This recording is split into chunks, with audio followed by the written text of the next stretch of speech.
A very good evening and welcome to this Sunday's edition of News First Weekend, coming to you live from our News First studios in Colombo. I'm Maroons. Let's start off with a look at the stories making headlines this evening. Explosion in Puttlam claims the life of one. Special police team to investigate. Former Finance Minister Ravi Konanayake comments on IMF involvement in Sri Lanka. Over 350,000 people in 5 districts affected by dry weather. Gum at the water project in Ratmale, Agalawatha vested in the public. Election Commission says a single party cannot establish power in over 50% of the LG bodies. And now the stories in detail.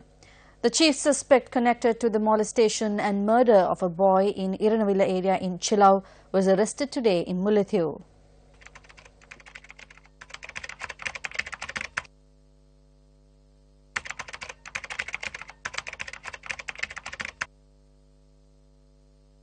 The remains of Susit Nirmal, a grade 4 student of the Erina Villa College in Chile, was discovered 2 days after he was reported missing.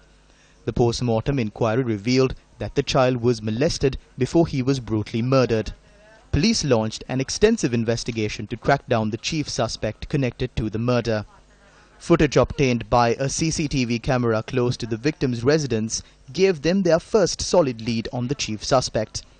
The footage recorded on the day the child was reported missing shows an individual attempting to hand something over to the child.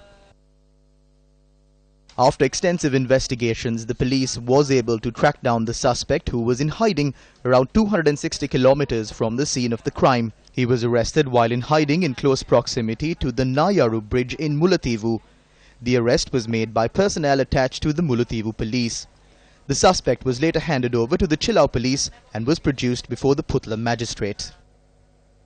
One individual died following an explosion that was reported at a scrapyard in the Palea area in Puttlam. Police suspect that the explosion may have been caused by a claymore bomb. The explosion was reported at around 10 a.m. in the Palea area in Puttlam.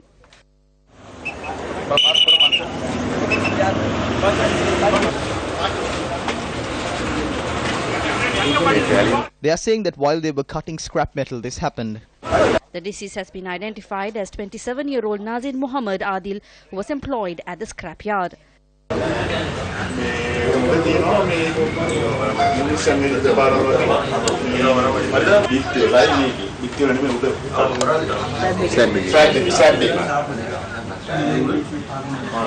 Our correspondent in the area notes that scrap metal brought in from areas such as Jaffna, Vavuniya and Mena are stored at this location. The government analyst is scheduled to examine the site of the explosion tomorrow. According to the police, a special team has been deployed to secure the crime scene, while a team led by a superintendent of police has been tasked with investigating the incident. The National Elections Commission notes that over 170 local government bodies are faced with a situation where a single party or independent group has not secured enough seats to take control of the local government. Additional Elections Commissioner Saman Ratnapriya shared these views with News First and also spoke about female representation. Based on the election results of the 340 local government bodies, nearly 50% have a situation where a single party has secured a majority of seats or over 50% of the seats. When the council convenes, that party or independent party can name a member as the chairman or mayor. According to the Local Government Act, female representation should be at 25%. However, based on the current results, around 15% of the local government bodies won't be able to do this. This is because there was a large number of political parties that contested for these local government bodies. Each of these parties has won 1 or 2 seats. In this background, we cannot tell them that they have to appoint a female representative. Newly appointed Minister of Sustainable Development and Wildlife, Ravindra Samarveera, attended a felicitation ceremony in Valley today. The minister expressed his views on local government bodies using sites close to forest reserves as garbage dumping sites. Our fauna are facing this issue of garbage at around 35 locations island-wide. This is a serious issue. We need to speak with these local government bodies and reach a decision because this has a negative impact on the flora and fauna. We hope to take action on this tomorrow itself. An event was organised in Kurunegala today to felicitate newly appointed Deputy Minister of Home Affairs J.C. Alavatwala.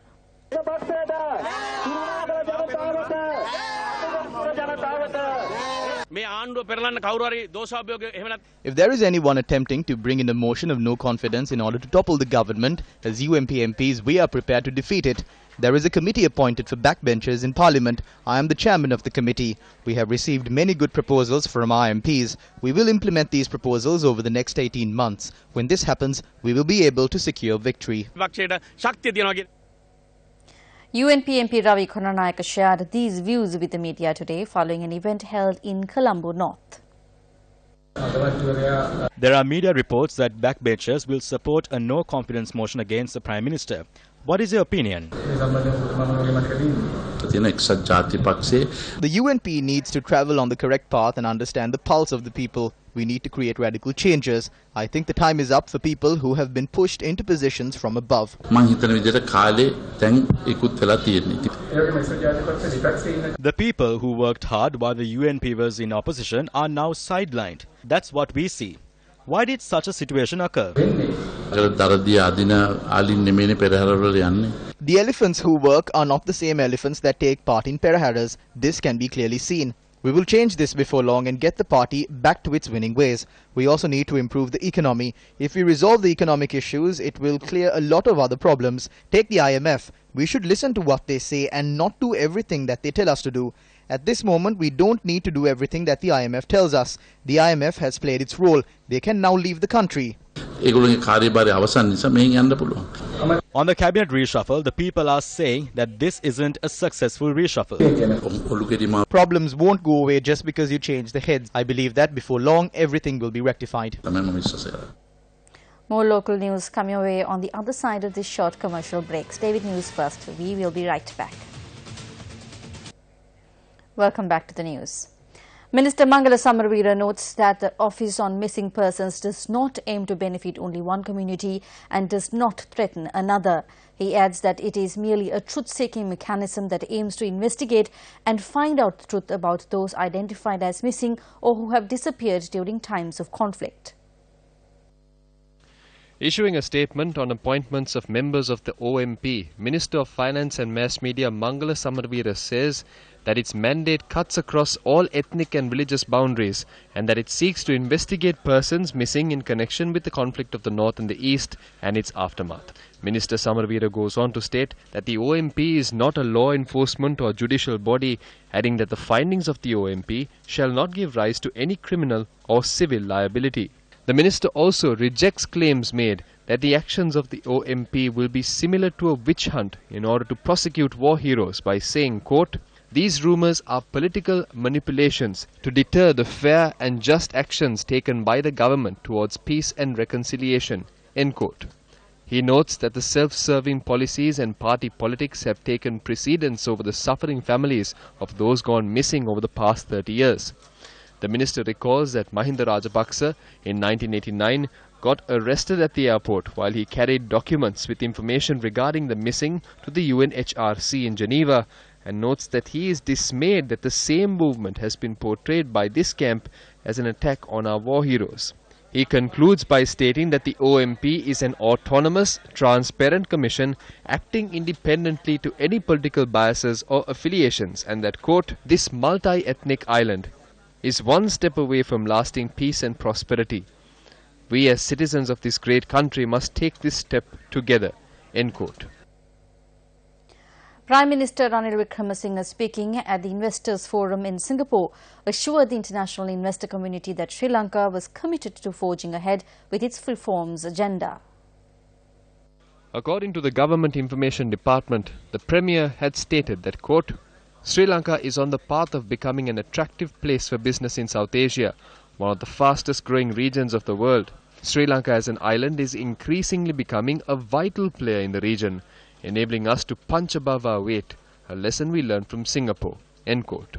The Prime Minister has also expressed interest in attracting more Belt and Road projects from China, adding that they expect a lot of investor interest in the new logistics and industrial zones near the southern port of Hambantota, which is being developed with Chinese investment. Reflecting on the actions taken since the government came into power, the Premier stated, quote, "We have taken appropriate measures to build back our economy's strength and resilience. We are very focused on fiscal consolidation and the results are already visible. The tax on GDP ratio has improved and ratings agencies are providing favourable outlooks. Next month, a new Inland Revenue Act will come into effect, providing a progressive, modern and transparent income tax policy." End quote. Nearly 358,000 people in 5 districts have been affected by the prevalent dry weather conditions in the country. The dry weather conditions have taken a toll on the districts of Anuradhapura, Polonnaruwa, Kurunegala and Putlam. Putlam has borne the brunt of the damage caused by these arid conditions. The prevalent dry weather conditions has affected farming activities in the Anuradhapura district. Our correspondents reported that the Galnava, Ipalogama, Galkiriyagama, Palagala, Bulnava, Siambalava, Kalavava and Kumbukvava areas in Anuradhapura have been severely affected. Water levels of the Paravahagama Mahavava, Rathamalevava and Alapattua Mahamankadavala are decreasing in the dry weather conditions. We couldn't cultivate for 4 seasons because of the lack of rain. We have obtained loans from everywhere. We are helpless. We request the authorities to provide a solution.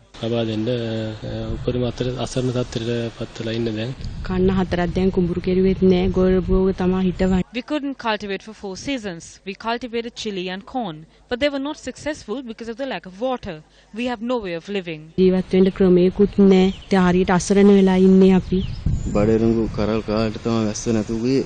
obtained loans from the banks. We even pawned our jewelry.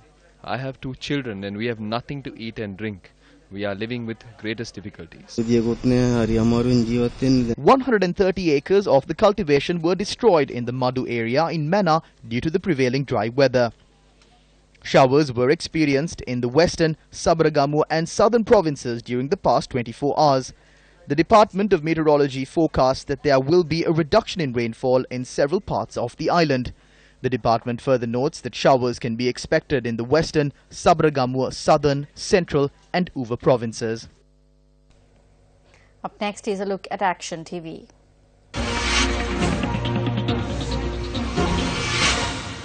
A decision was taken to provide principals of national schools with an outdoor training program in order to instill self-discipline, institutional discipline and leadership training. The responsibility of organizing such programs was vested with the officials of the Ministry of Education. However, this media release issued by the ministry itself on Thursday goes to prove that these responsible officers have neglected their duties. The release was issued following an investigation ordered by the Minister of Education. However, the investigation was not prompted by the minister's desire to improve the said program, but because of the death of the principal of the Suchi National School in Hambantota while taking part in the program. It is clear that this accidental death was caused because of the responsible officials neglecting their duties. This release further notes that the issue with this program extends to the planning of the program, calling for expressions of interest, selection of companies and organizing the program as well. The Secretary to the Ministry of Education should accept responsibility for this program which claimed the life of a principal. However, it seems that the additional secretary who conducted the investigation under the instructions of the minister has failed to realize that the secretary is responsible. The investigator calls for the director and the deputy director of the Human Resources Development Division of the Ministry of Education to be removed from their posts in light of this incident.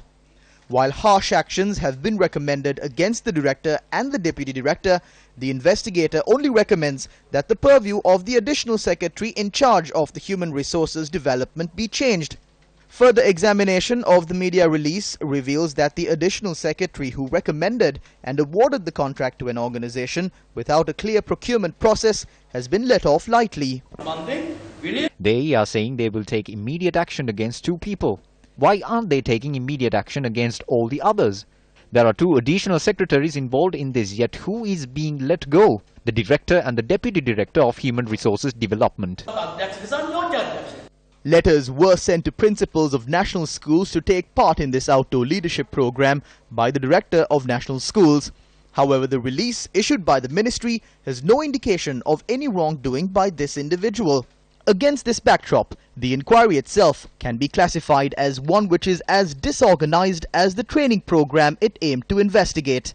An incident of this nature requires an impartial investigation similar to the one conducted into the Mithotamulla tragedy. Shouldn't similar action be taken in this regard? Secretary to the President, this is over to you.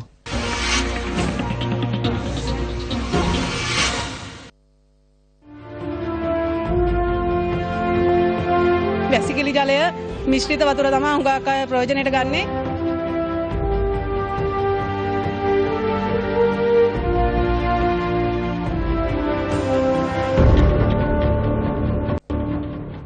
Well, that was a glimpse of the water crisis faced by people of Ratmale Aglawata in the Kalutara district.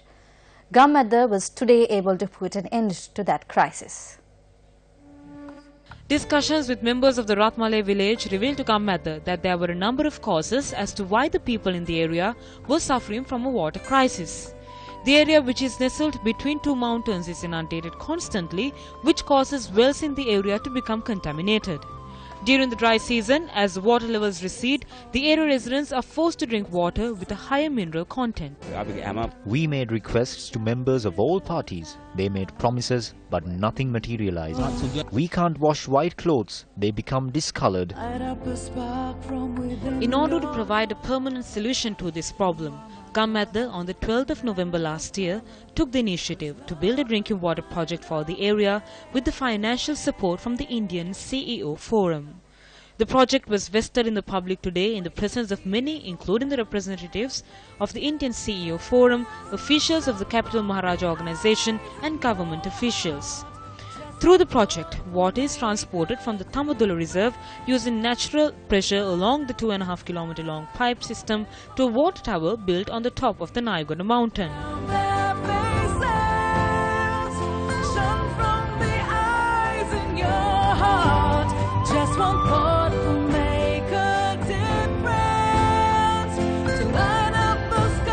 The water is then distributed to houses through a pipe system that starts from there.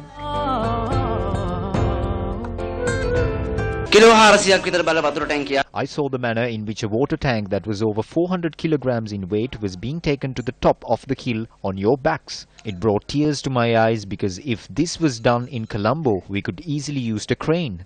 This effort reminded me of the hardships that people face due to the lack of water. As long as you are united, all these projects will remain. Remain united together with Gamadda, we can achieve many things.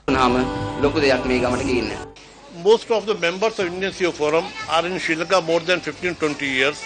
Though we are from India, we feel as if we are in Sri Lanka with our own friends. This project basically is a small project, but as a professional organization, we would like to offer you better professional services. So next time, next project, you yourself able to do it. Entrepreneurial skill, professional courses. So I request if anyone of this area through Newsfirst approach us, we will be very happy to provide them professional skills.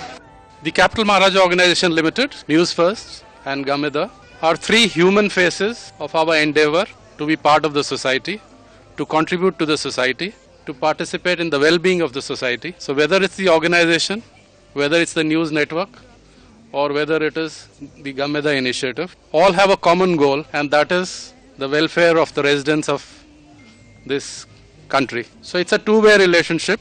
All of us are treated as family members by you, and we treat all citizens of this great country as our family members.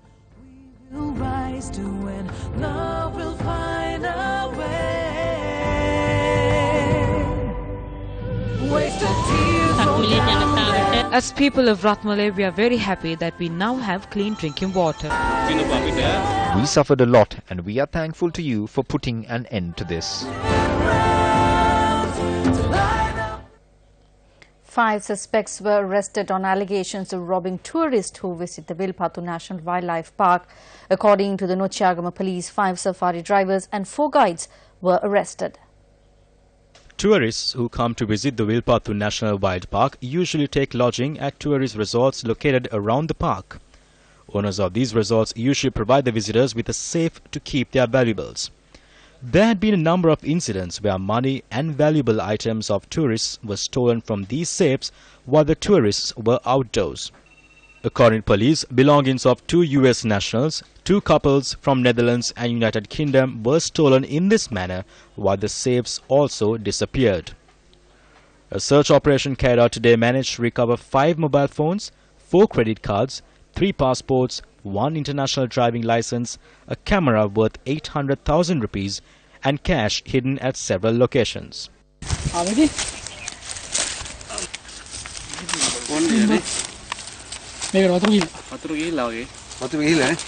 Police officers in civil attire also joined the search operation. Police said the suspects were arrested based on an operation carried out using their mobile records. The suspects were residents of Horivilla and they will be produced before the Tambuttegama Magistrates Court tomorrow. The safe of the rest house was lost when 2 US nationals were lodging here. We lodged a complaint at the Nochiagama police. I thank the Nochiagama police for arresting these suspects. They live in this area and they have robbed several other places as well. The remains of the late Venerable Gama Kusarigama are currently lying at the Sri Sambodhi Viharya in Colombo. Chief incumbent of the Sri Sambodhi Viharya in Colombo, Shastravedi Pandita Venerable Gama Kusarigama passed away early yesterday morning. The remains of the Thero were brought to a private funeral parlour in Colombo last night.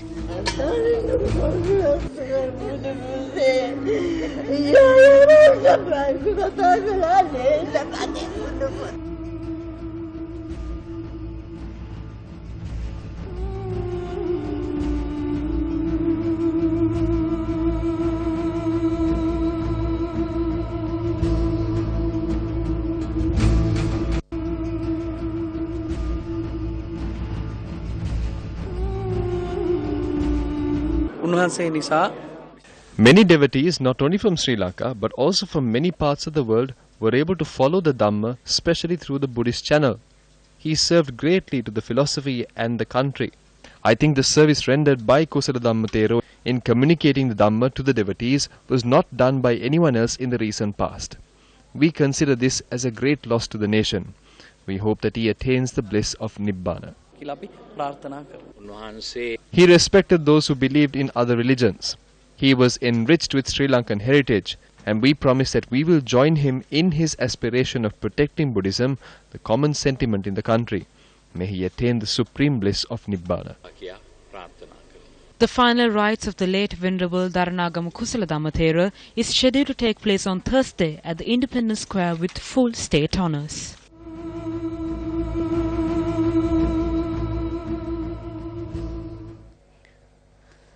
A lecture on Bhagavad Gita by Sunandaji, daughter disciple of Swami Parthasarathy, was held at the Buddhist Cultural Center in Colombo last night.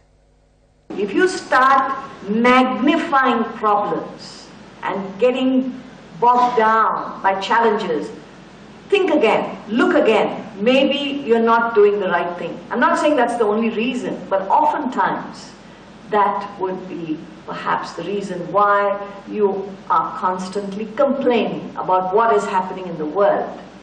Because once you are fired, any amount of challenges you'll be able to take with ease, with pleasure, because it's very close to your heart.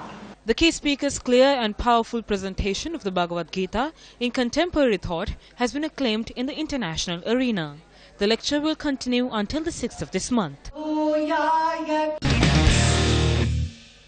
Moving on to sports news, Madhushankar Fernando of the Sri Lanka Air Force clinched victory of the 19th Air Force cycle race, which concluded today. The event was held in line with the 67th anniversary of the Sri Lanka Air Force. Sports First and Champion Network were the media sponsors of the event. The race, which consisted of 3 stages, witnessed the participation of over 170 participants, both local and foreign. The 150-kilometer-long final stage of the race, which was from Polonnaruwa to Ampara, was won by Samantha Lakmal of the Sri Lanka Air Force with a time of 3 hours, 36 minutes and 5 seconds. The overall victory was clinched by Madhushanka Fernando of the Sri Lanka Air Force, who clocked in a time of 10 hours, 45 minutes and 8 seconds.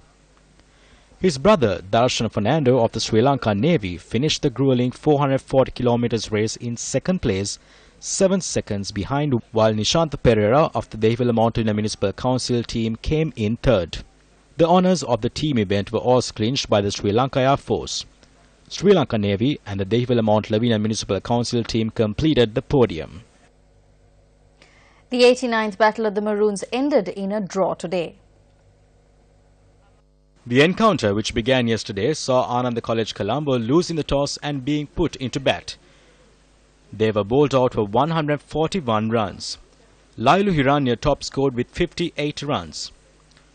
Suhanga Vijayawardena bagged 6 wickets for Nalanda College, while Shamindu Vijayasinghe picked up 4 wickets. In response, Nalanda scored a total of 213 runs for their first innings, with Lakshita Rasanjana leading the charge with a knock of 60 runs. At stumps today, Ananda College batting in their second innings were 252 for the loss of 7 wickets. And with that, we'll wrap up tonight's edition of Weekend Primetime News. Thank you very much for joining us. Good night.